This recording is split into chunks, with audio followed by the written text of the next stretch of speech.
quand les montagnes trembleront,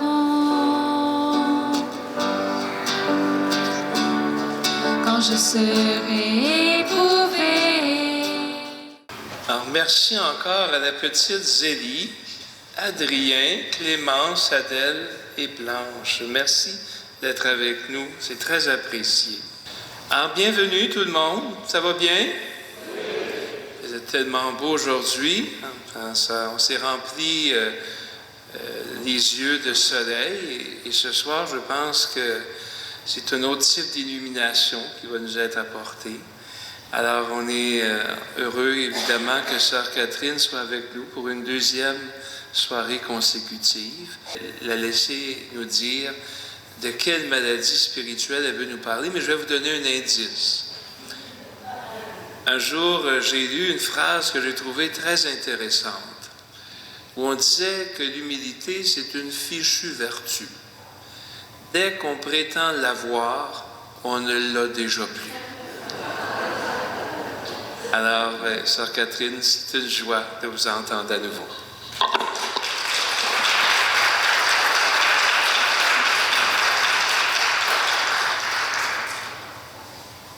Et pour continuer ce que vient de dire le Père Danick, bienheureux ceux qui savent rire d'eux-mêmes, ils n'auront jamais fini.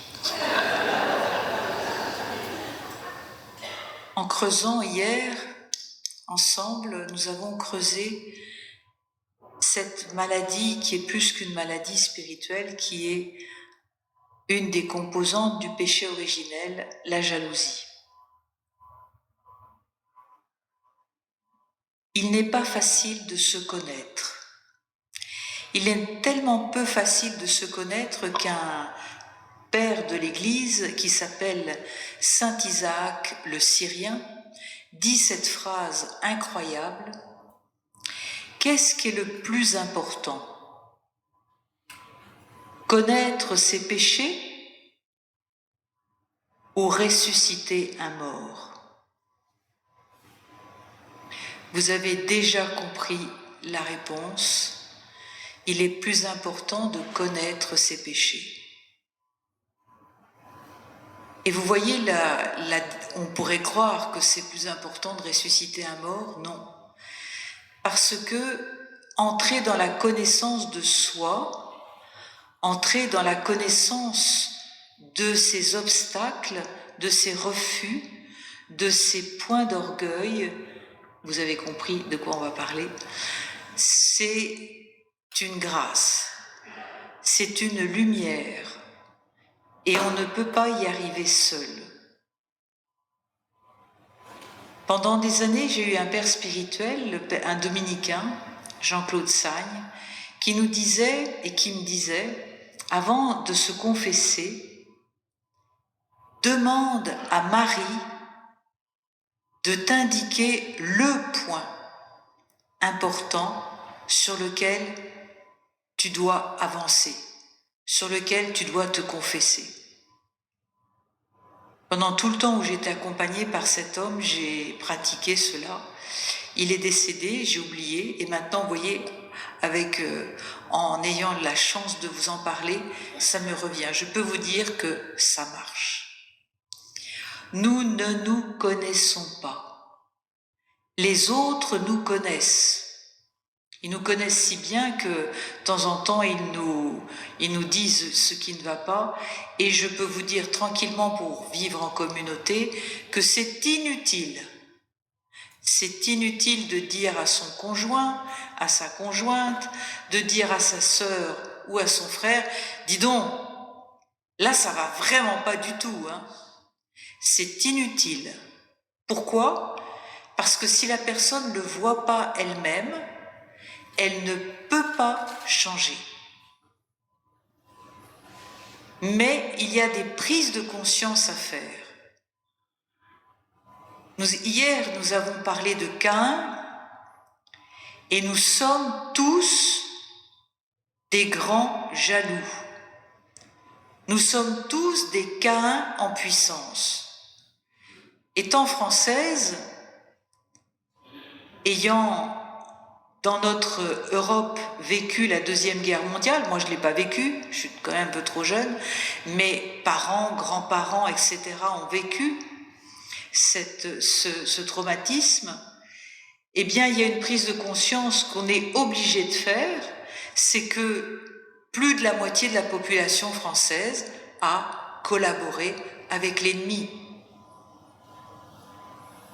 Une moitié aussi a été dans la résistance, mais une bonne moitié aussi a donc vendu, trahi son voisin de palier, sa voisine, son épicière, la commerçante, etc. Ce qui veut dire que chacun de nous, quand nous avons peur, nous pouvons être capables du pire. Chacun et chacune de nous.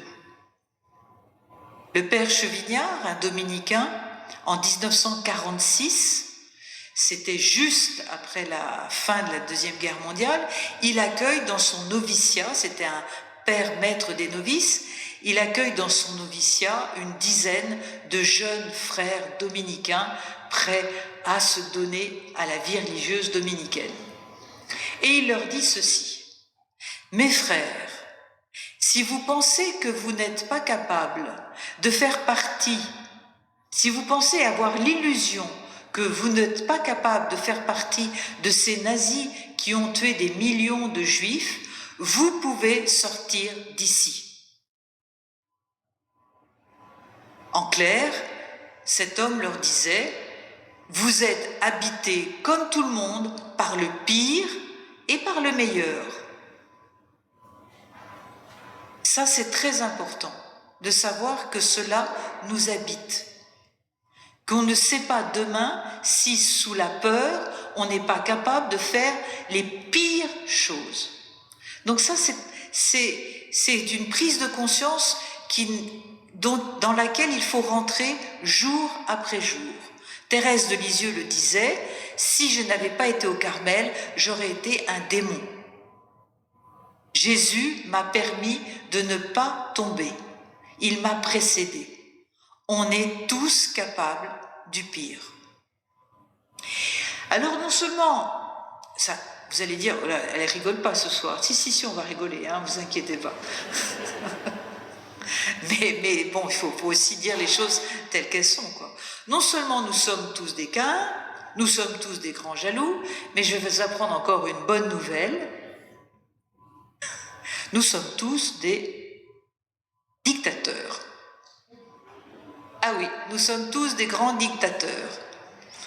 Alors, il y a les grands dictateurs comme Poutine ou comme le futur Trump, j'espère que je ne dis pas de bêtises en disant ça, ou bien celui de la Corée du Nord, mais il y a aussi les petits dictateurs partout, dans les familles, dans les paroisses, dans les milieux professionnels. Où est-ce que je veux en venir? De quoi parle-t-elle? Dictateur, ça veut dire quoi? Ça veut dire avoir le contrôle sur tout. Contrôler, savoir, être dans une posture de telle sorte que je sais tout ce qui se passe dans ma paroisse. N'est-ce pas, le père Danick? Ah, il dort. Coucou. Réal. Père Réal, oui. Vous êtes un dictateur, n'est-ce pas? Oui.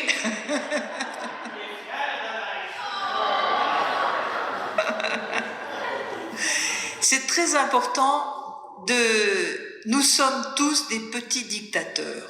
Nous avons besoin de contrôler une mère de famille, a besoin de contrôler ses enfants, a besoin de contrôler son mari, a besoin de contrôler la nourriture, ce qui va pas bien. Il y a toujours des zones de contrôle. Le mari a besoin de contrôler les dépenses.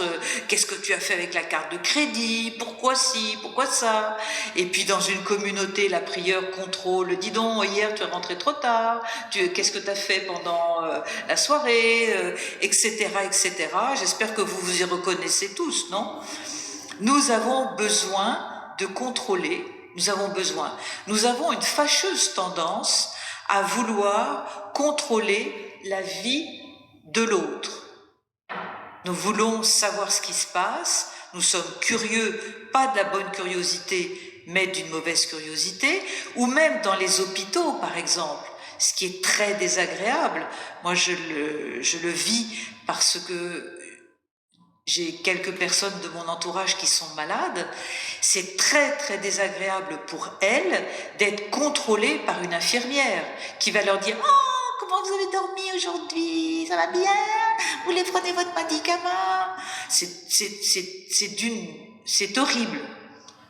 Et j'ai des amis qui me disent, quand ça commence comme ça me dit « Oh, on se calme, oui, je suis malade, vous n'avez pas besoin de me parler sur ce ton-là, je prends mes médicaments, je suis responsable. » Vous voyez, on a tous tendance, une petite tendance, à humilier un peu l'autre, à le contrôler, à se mettre en position de un petit peu au-dessus. Hein, on est un peu comme ça.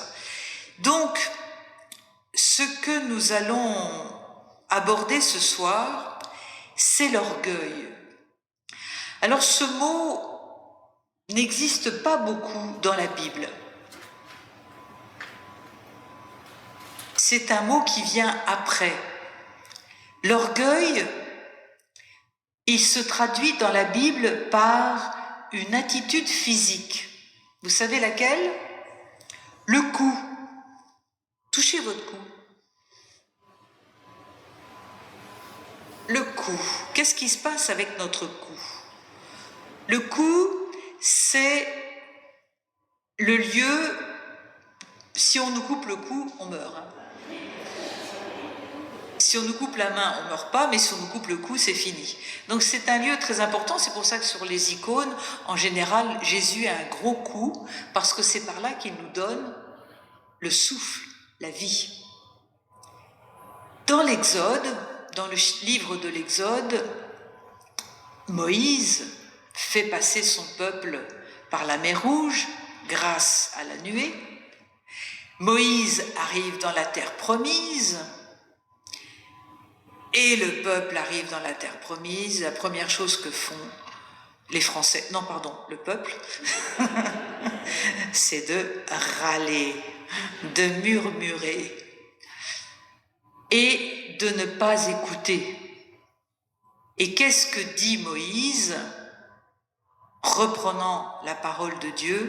Peuple à la nuque raide, peuple à la nuque raide, peuple au cou raide. Voilà ce que c'est que l'orgueil. Alors vous allez me dire, oui mais moi je ne peux pas remuer mon cou, comment je fais? Non, non, c'est une image, bien évidemment. C'est une image pour nous dire quoi? Le peuple à la nuque raide, c'est le peuple qui n'écoute pas. Voilà une des premières caractéristiques de l'orgueil. Ne pas écouter. Écouter ce qu'on a envie d'entendre, mais ne pas écouter ce qui vient me déplacer, ce qui vient me déranger. Peuple à la nuque raide. Si seulement tu écoutais ma voix, si tu prêtes l'oreille à ma parole, tu seras heureux. Voilà ce que c'est que l'orgueil. L'orgueil, c'est de ne pas écouter, c'est d'écouter qui? Dans l'orgueil, on a une fâcheuse tendance, tous, à écouter soi.